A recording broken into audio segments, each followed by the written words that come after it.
So this caught my attention. This came out right now, and I want to make sure that people see the full interview and conversation that took place. But I think I want to give a special shout out to good friend of the show, Nick Cruse from Revolutionary Blackout Network, who has been doing a fantastic job leading that program and is what somebody I consider one of the dauntless few. RBN has done a lot of great community work. And he recently had United States Congressman row your boat, Khanna, on his show. And I found it interesting because on the same day, too, some unusual activity appeared and even Ro Khanna's information was shown. My goodness gracious, Cretaceous, what is going on? So first of all, I want to give a huge shout out to Nick Cruse. Again, did a great job, and I think it's only fair. It's only 1 minute, 35 seconds of the full interview. So everyone, do me a favor. If you didn't see it already, check it out when you have the chance. RBN did a 10 out of 10. Great job. But this is just an aspect of what's happening because, folks, what I'm going to pull up next will make you want to punch your screen. Or you're going to be like, oh, of course I see that happening. Let's play this. 50% of all the food going to Africa comes out of Ukraine. So, bro, is it about rare earth minerals? Is it about money, or is it actually caring about the Ukrainian people? For me, it's about the principle of self-determination. I mean, that's what influenced me growing up, right? My grandfather's struggle against colonialism with the belief that people should have the right to have self-determination of their nationhood. It's why I support a Palestinian state, self-determination for Palestinians. It's why I support a Jewish state of the state of Israel. Do you support Hamas and the right for Palestinians to engage in self-defense against Israel? I don't support.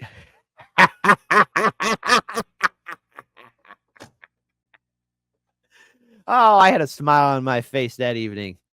Nick is beating him. Nick, stop. What are you doing? Nick, lay off him. Stop it, Nick. Don't do it. Nick, stop. You need to stop what you're doing.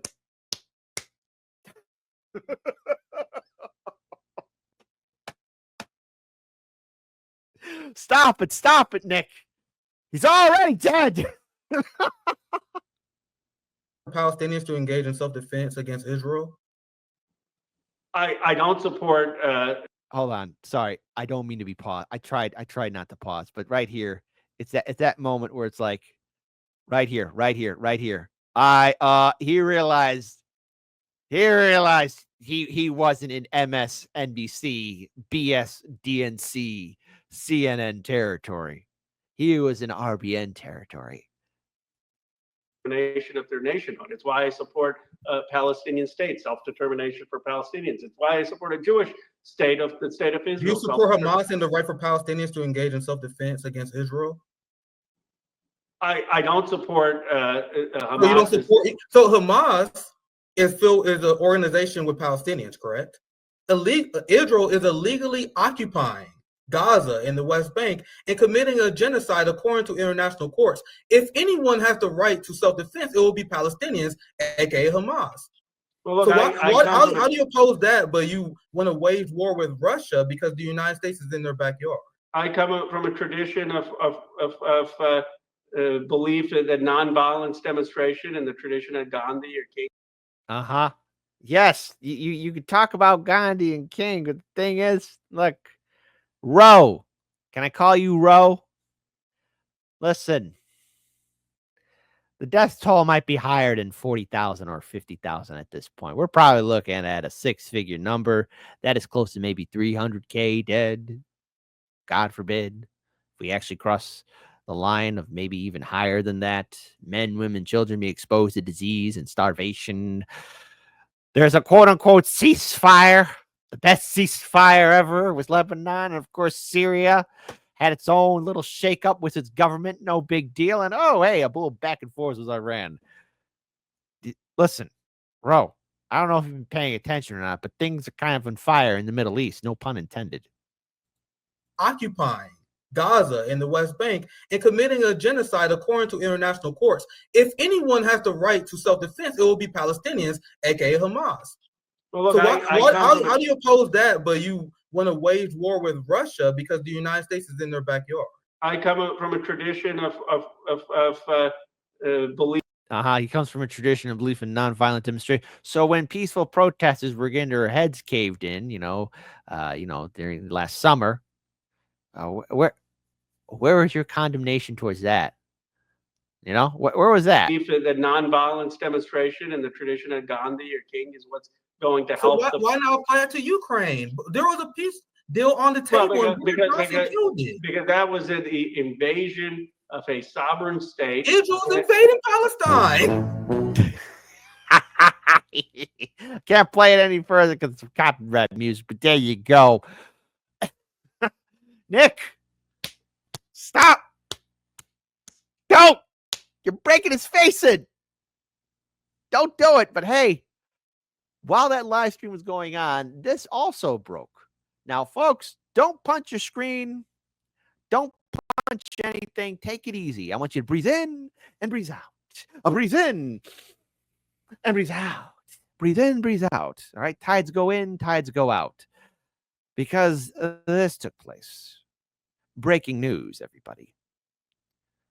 I just released a full report on Congress trading in 2024. This is from Unusual Whales. Like every year since 2020, some U.S. politicians beat the market. They beat the market. They beat the market. From the start of 2024 to year end, many had unusual trades and huge. I mean, so huge, it's in your face. Like, you got hey, get that out of my face. Portfolio gains. Here are some of the top political traders of 2024. Look at this. So you got David Roser, Debbie Wolterman Schultz. You got Ron Wyden. Let's see. So red is for Republican and blue is for Democrat. Pelosi. Oh my goodness. Hold on. 1, 2, 3, 4, 5, 6, 7, 8, 9. Pelosi's in 10th place. Lady, boost up those numbers. Look, Dan Crenshaw. There's another guy. You got Tina Smith, not our Tina Mayberry. You got Senator Mitch McConnell. Goodness gracious, Cretaceous. What's going on there? MTG, you know me. And hold on.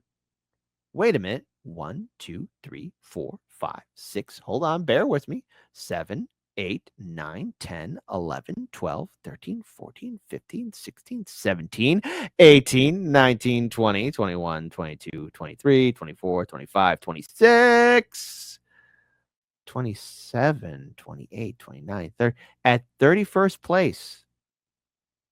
Row your boat, Ro Khanna. Say it ain't so. Ro Khanna, what are you doing on this list? I swear, I think I saw you on last year's list for 2023, then in 2022, then in 2021. That's very unusual, but let's have democracy in the chat here. Is that unusual? Type 1 for no, Kit. This is just sad that you're doing this. Type 2, man, it is unusual, man. They all know doing inside trading. I wonder how many 2s will be in the chat. I wonder, do you ever wonder? This year, Democrats beat the Republican counterparts. Yeah, vote blue no matter who. We did it, baby. Democrats were up 31% and Republicans were, a weak 26%. Meanwhile, S&P 500 itself was up 24.9%. Many traded despite having conflicts between their committees and stock holdings. In 2024, Unusual Whales report was sponsored by a joint autopilot. Autopilot lets you invest alongside politicians. That's right. Even you could be rich like Nancy Pelosi. Many in Congress made huge gains alongside a record S&P 500 year. Here's all the members' portfolios at the end of 2024, even those with small portfolios. Performance was calculated from December 29th, 2023 to December 30th of 2024. And let's just be clear here, because I want to be clear if I could see our boy. Come on, Ro. Show up. Hold on. Let me look a little bit closer. Here. Ro Khanna. He's probably going to be at the bottom. You know, he likes being a bottom. Ro, where are you? I think we might see him. Josh Khanna. There he is. Found him. Ro Khanna. He's right there. There he is. Ro Khanna. The arrow's right there. So you have to go to Unusual Whales to see that. Someone give this to Nick. Look at this. The following chart shows 2024 gains per stock in each member's portfolio. Gray dots show the percent change in stock price. Color dots are the average per member. For example, Pelosi's average gain was 69%. David Rhodes, who had 2 active trades, averaging plus 104%. Looking at portfolio gains this year, Democrats and Republicans beat the market. They beat it. They beat it so much. They slapped it in the mouth. I will not stop fighting for market and political transparency until politicians are banned from trading. You can read the current report above or last year's report here as well. And look, there's Ro Khanna from last year. What is ongoing? And that's the madness of our political system here, folks. You got Ro Khanna speaking on both ends of his mouth, trying to lie to our guy, our man, our ace in the hole, Nick Cruse of RBN. But folks, let's be very clear here. All right. Ro Khanna's talking about, I would love to talk about peace and nonviolence at the same time too, growing my stock portfolio. Well, gee, you made a lot of huge financial killings. I mean, that's something that I got to bring up here. I mean, come on. How is it that you're doing all of that and getting away with it scot-free? It's almost as if it's quite suspicious. It's suspicious to me and should be raising an eyebrow or two. All of you should be looking in on it right away, all the time, every time. That's called political insider trading. See, these politicians, they don't think about you. They think about how to enrich themselves. And so as we enter into this new political system, this new Congress, this new Senate, do you really think they're going to be caring about you? I mean, for Christ's sakes, you got the media and everybody talking about Trump annexing Canada, Greenland, taking over the Panama Canal and the Gulf, renaming the Gulf of Mexico to the Gulf of America. And of course, you got these devastating wildfires. You have these attacks taking place. All of this distracting us from the fact that currently our political members aren't fighting to make our lives better. Our U.S. senators and House representatives, they're fighting to stay on the radar so they can earn more of that money. After all, you think that when you vote for a politician, they're going to fight for you? How's that worked out for you so far? But shout out again to Nick Cruse from RBN. You put him on the ropes. Now give that KO punch, Nick, and win the day, which he did. But I don't know, folks. You think Ro Khanna's ever going to show back on RBN? If he does, boy, he might be a glutton for punishment.